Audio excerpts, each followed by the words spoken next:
Manual versus DCT. Here's the truth most people don't want to admit. Back 30 years ago, cars were very, very manageable from a power standpoint. 300 and you had the world pretty well beaten. What most people don't want to admit is these cars are going beyond the capabilities of most drivers. Even in DCT form, I'd say that's a fair statement. But what you're telling yourself is if it had a manual, it would be better. And what I'm going to tell you is that if you had a manual, you would tell everybody it was better, but the reality is the driving experience wouldn't be as good as it is today.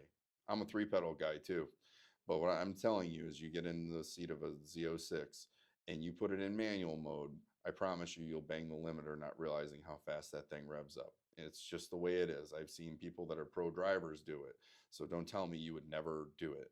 The reality is the functionality of just being able to use the paddle shifters when you want to is the right thing in that car.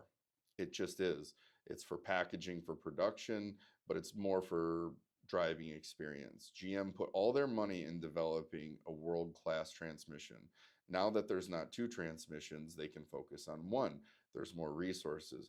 I'm going to tell you right now, with the part of the cycle we are in the market, I'm grateful that it has a DCT because I used to look at my spreadsheet and say, okay, how many manuals do I need to order on this round? And the probability of missing the quote unquote perfect car or at least getting close was a lot lower.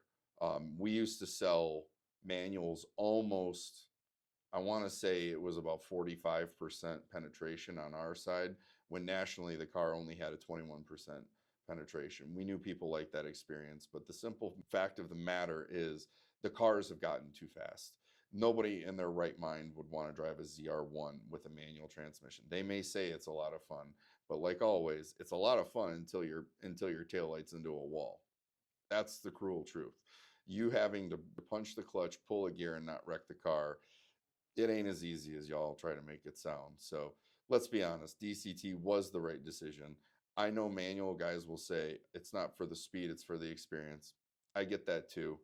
Put the car in manual mode, lock it in manual mode, and if you tell me, and you tell me honestly that you're not having an extraordinary time playing around that way, I'm gonna have to call you out on it because the fact of the matter is the car's driving experience is all encompassing while also letting you drive that car.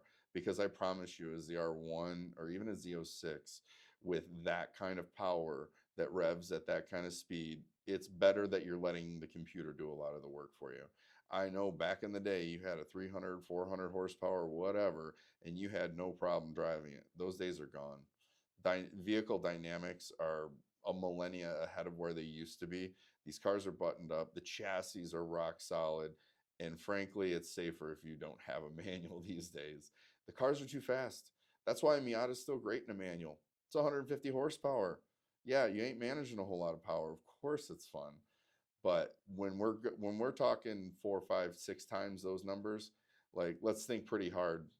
The manual, as great of an idea as it is, it ain't the answer. It's just like a lot of things in life. Everybody wants to marry a supermodel until they figure out how high maintenance she is. Tell me if I'm wrong in the comments, but I don't think I am.